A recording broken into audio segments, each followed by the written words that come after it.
O guys, magluluto tayo. Ito yung 4 kong tilapia. Yan ay mahigit na 1 kilo. Nalinis ko na siya, nilagyan ko ng asin at nilagyan ko ng luya ang tiyan. Atin siyang gagawing escabecheng tilapia. Masarap yun guys. Ito naman ang aking ingredients. Luya at sibuyas. At eto naman guys, magpiprito na tayo. Piprito muna natin ang ating tilapia. Pinainit kong mabuti ang aking mantika.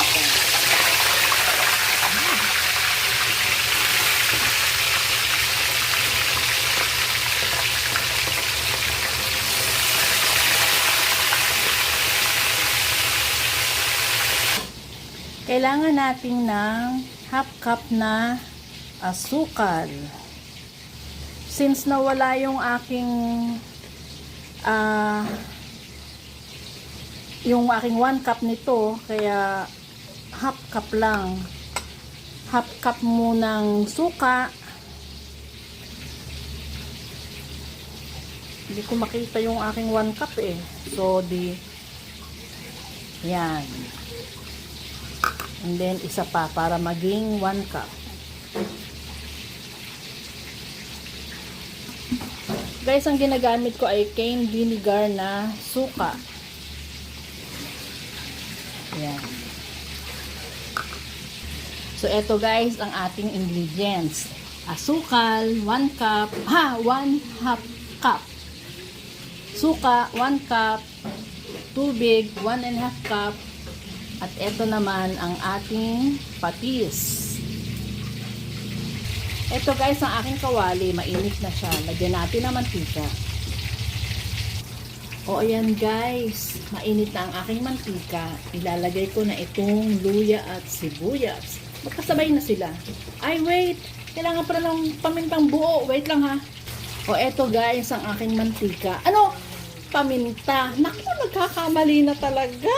O ayan. O ayan, isunod na natin ang aking luya at sibuyas. O ayan guys, nagpiprito pa ako dito, pero nagigisa na ako dito. Para once na ma-prito na ang aking mga isda, ready na.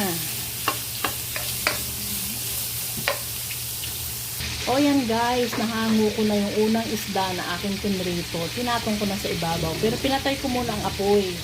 O eto naman ang pangalawang batch ng pagpiprito. Wait lang natin. Guys, pwede ang ganitong style sa nagmamadali. Yan. Pero kung hindi naman kayo nagmamadali, iprito mo ng lahat sa isda and then saka maggisa. Pero nagmamadali kasi ako. O yan guys. Itong isang to pwede na. 3 lang pala i-escabeche ko kasi yung isa para doon sa ayaw ng sinasabawan ng isda. Kaya mag-iitira ako ng isa na para prito lang siya ng malutong.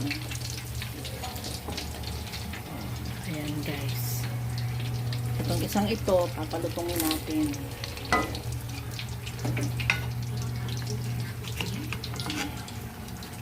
Ayusin natin.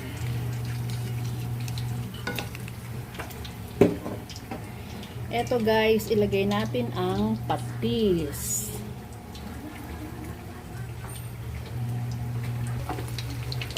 Ay nako guys, isama ko na daw lahat. Itong mga customer ko sa bahay magugulo. O ayan. Escabeche na natin lahat. Ayan. Guys, kung andito lang kayo, ang bango-bango, lagay natin ng asukal. Dito sa mga gilid-gilid.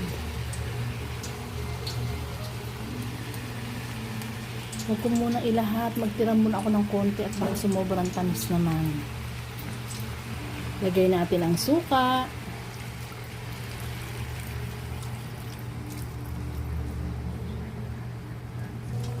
Yan guys, kulong-kulo na ang suka niya. Ngayon naman, lagyan natin ng tubig.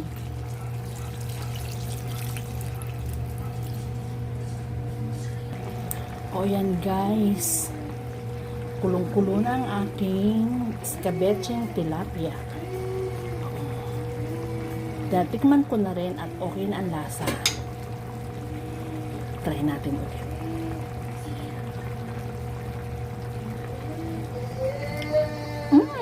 Perfect!